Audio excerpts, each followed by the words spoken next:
Ito po ay naitayo noong 2019, bago mag-pandemic po. Ayan. O, kamusta po ang operasyon po nito nga inyong mechanical dryer?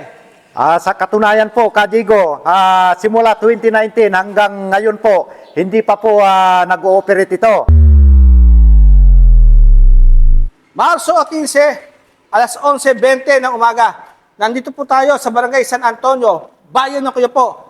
At mismo dito po sa warehouse ng Bangon Kuyapo ng Pikwan Farmers Irrigators Association o Bakuna. At nakikita po natin, meron pong mechanical dryer ang Bakuna.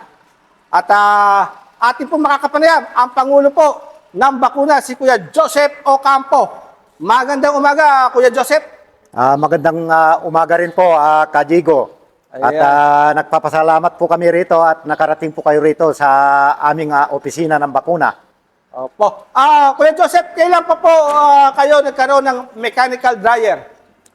Ito po ay naitayo noong 2019, bago mag-pandemic po. Ayan. O, kamusta po ang operasyon po nito nga inyong mechanical dryer? Sa katunayan po, Kadigo, simula 2019 hanggang ngayon po, hindi pa po nag-ooperate ito. Dahil sa kadahilanan po na wala po kaming pundo na pambili po ng palay o kaya yung pag-operate po nito dahil napakalaki pong gastusin po ito, Kadigo. Ayan. Pangulo, matanong ko po, sino po ba ang nagbigay po ng proyekto na ito?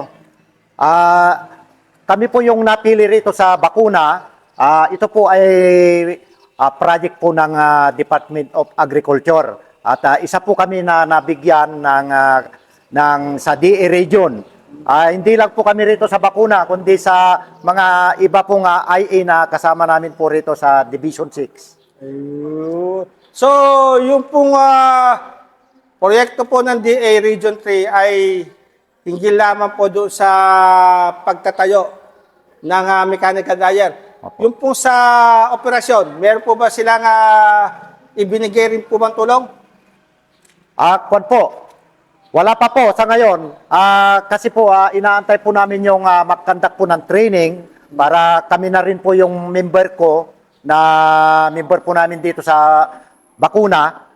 Dahil sila na rin po yung mag-ooperate sana.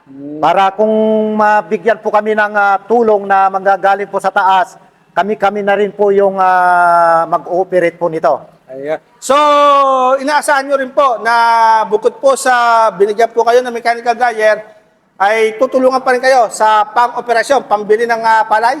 Opo, sana po at mabigyan din po kami ng magiging pundo ng ating pong gobyerno. Pambili po ng palay para sa mga kamagsasaka po namin. Dahil po, Kadigo, dito sa San Antonio, bali dito napakaluwang po. Pangalawang barangay na pinakamaluwang po rito sa bayan ng Kuyapo. Ayun. Pangulo, sa ngayon po ba, o sakali, magkano po ba presyo ng palay ngayon? Sa ngayon po, Kadigo, ang lumalakad po na presyo ng palay ngayon ay nasa 26 per kilo. Napakaganda po ngayon. So, kailangan tapatan niyo po yan. O, paano? Opo, kailangan po yun kung ang magiging pundo po sana.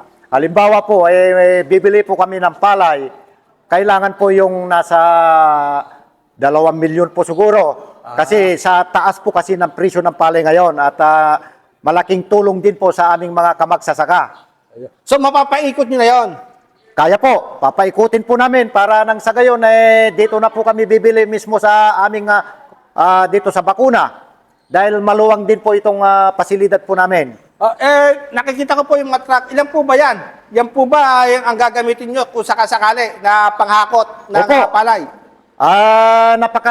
Napakaganda po sana kung halimbawa mabigyan po kami ng pundo at lalo na sa NFA.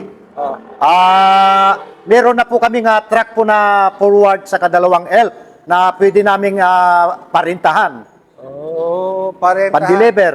Opo. Yung pong kapasidad po ng inyong mechanical dryer, gaano karami naman po kada araw ang sinasabi po ng DA na pwede niyang patuyuin? Kaya po ito, Kajigo, ng mga nasa 200 kaban. Hindi lang po, baka higit pa po doon. Ayun. So, pondo lamang Pundo lang po. para makapagsimula na. 2019 pa no? Ngayon ay 2026 na. 2026 na. Matagal-tagal na rin. So, training din.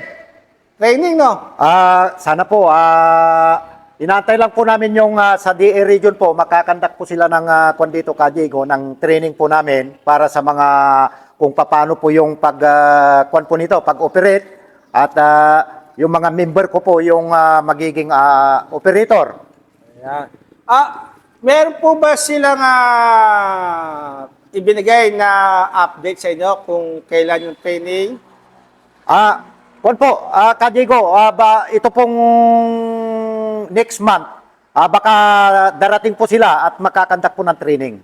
Ayun. Opo. Ayan. Okay. O sige po, manawagan po tayo sa sa DA o kaya naman sa NFA. Opo. O, sige po.